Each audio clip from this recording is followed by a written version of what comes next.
কি হচ্ছে এখানে মুসলিম কান্ট্রিতে আমরা নামাজ পড়তে পারতেছি না, তোমরা চাকরি করতে আসছো প্রাইভেট সেক্টর জব, সেখানে নামাজ নিয়ে পড়ে থাকে যাবে না।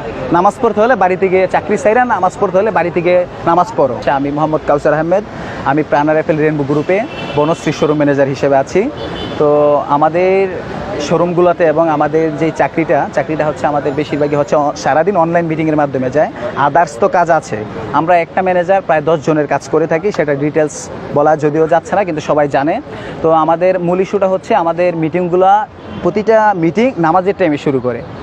এটা একদিন দুদিন হলে এটা আমাদের আসলে যায় আসতো না, আমাদের ব্যাপারে আমরা মাথায় নিতাম না। এটা হচ্ছে প্রতিনিয়ত হচ্ছে, যখন ব্যাপারটা প্রতিনিয়ত হচ্ছে তখন আমাদের মাথায় আসলো যে কি হচ্ছে এখানে মুসলিম কান্ট্রিতে আমরা নামাজ পড়তে পারতেছি না। তখন আমি, আমার ভাই, আরও কিছু ভাই ছিল, ওই ভাই মিলে আমরা স্যারের কাছে আবেদন রাখি যে স্যার নামাজের টাইমটা ছাড়া মিটিংটা আপনারা রাখেন, অন্তত 1:30 মিটিং রাখেন না, 2টার পর থেকে মিটিং রাখেন, আমরা সারাদিন মিটিং করতে রাজি আছি।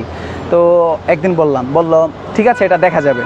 এরপরের দিন আবার যখন বলি তখন স্যারদের পক্ষ থেকে এরকমভাবে উত্তর আসলো যে ভাই তোমরা চাকরি করতে আসছো প্রাইভেট সেক্টর জব, সেখানে নামাজ নিয়ে পড়ে থাকে যাবে না। নামাজ পড়তে হলে বাড়ি থেকে চাকরি চাইরা, নামাজ পড়তে হলে বাড়ি থেকে নামাজ পড়ো। তো আসলে আমরা সেখানে খুবই মর্মাহত হই। এই কথা শুনে আসলে আমরা 2-1 দিন আবার পর্যালোচনা করি, দেন আবার স্যারদের সাথে আমরা আবেদন রাখি স্যার নামাজের টাইমে মিটিং রাখা যাবে না। দেন আমাদের রিটেল ম্যানেজার জাকির স্যার, আমাদের এরিয়া ম্যানেজার ইকরামুল স্যার আমার শোরুমে আসে। কেন আমি এটা জোরদার দাবি রাখি, আইসা বলে ভাই আপনি নামাজ নিয়ে এতভাবে পড়ে আছেন, তা আপনারা কি একদম ডাইরেক্ট আইসাই বলে, এই আমার পাশের এরিয়া ম্যানেজারকে বলতেছে কোন জামাত শিবিরের বাচ্চা আপনাকে কাউন্টার দিছে যে মিটিং করা যাবে না। আমাকে বলতেছে যে কোন জামাত শিবিরের বাচ্চা কাউন্টার দিছে। তখন আমি বললাম স্যার আপনি তো আমাকে জামাত শিবিরের বাচ্চা বলতে পারেন না, আপনারা মিটিং টাইমে যেন নামাজ টাইমে যেন মিটিংটা না করেন তার জন্য অনুরোধ করছি আমি মুসলিম হিসাবে, সেই সুবাদেও তো আমরা আমাদের স্বাধীনতা পেতে পারি। পরে ওই স্যারের বক্তব্য এরকম, আমি জামাত শিবিরের বাচ্চা, আমাকে দেন ক্লোজ করে দিবে, কয়েকদিনের ভিতরে আমাকে ক্লোজ করে দিবে। তালমাতাল পাকাচ্ছে, ওনায় নানান ধরনের বকাবাদ্য করতেছে আমার শোরুমে আইসা। তখন আমি স্যারের সাথে কথাগুলোর উত্তর দেই, দেন স্যার চলে যায়। ওরা হচ্ছে প্ল্যানিং করে 2 তারিখে, এই মাসের 2 তারিখে, গত 2 দিন আগে প্ল্যানিং করে হুট করে আমার শোরুমে অডিট পাঠায়। আমি জানি না, আমি প্রোডাক্ট ডেলিভারিতে গিয়েছিলাম বাইরে, অডিট আমাকে ফোন দিছে, আপনি কোথায়? আমি বললাম স্যার আমি বাহিরে প্রোডাক্ট ডেলিভারিতে আছি। পরে বললো আপনারা তো আজকে হ্যান্ড ওভার, কেন প্রোডাক্ট ডেলিভারিতে আছেন? আমি বললাম আমি তো জানি না স্যার কিছু।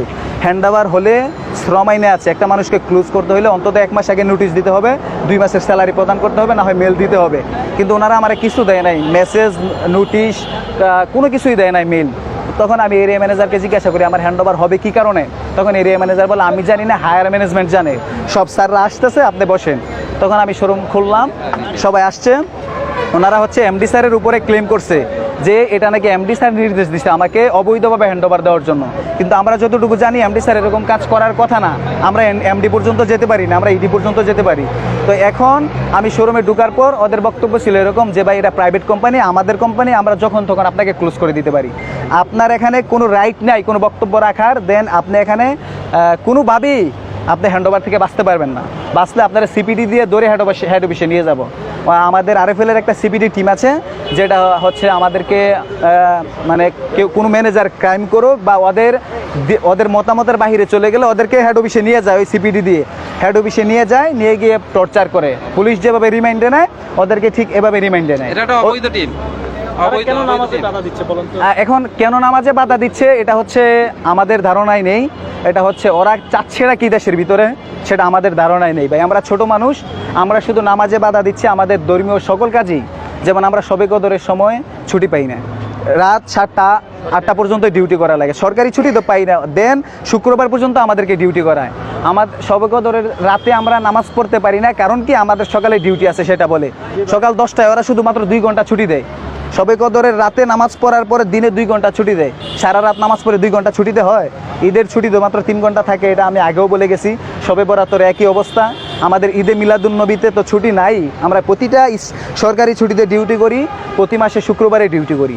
যখন আমরা এটার বিরুদ্ধে আমরা কথা বলতে শিখেছি, দেন হচ্ছে শুধু লাস্ট 2টা শুক্রবার আমাদেরকে ডিউটি করায় নাই, আমাদেরকে ক্লেম দিছে, আমাদেরকে ক্লেম দিয়ে অ্যাটেন্ডেন্স কিন্তু আসে, হলিডে আসে। আমাদের ঈদে মিলাদুন্নবীতে সরকারি ছুটিগুলোতে আমাদের অ্যাটেন্ডেন্স শিটে হলিডে লেখা উঠে, এক্সেল যেটা হচ্ছে অনলাইনের মাধ্যমে হলিডে লেখা উঠে, কিন্তু আমরা ডিউটি করতেছি ভাই।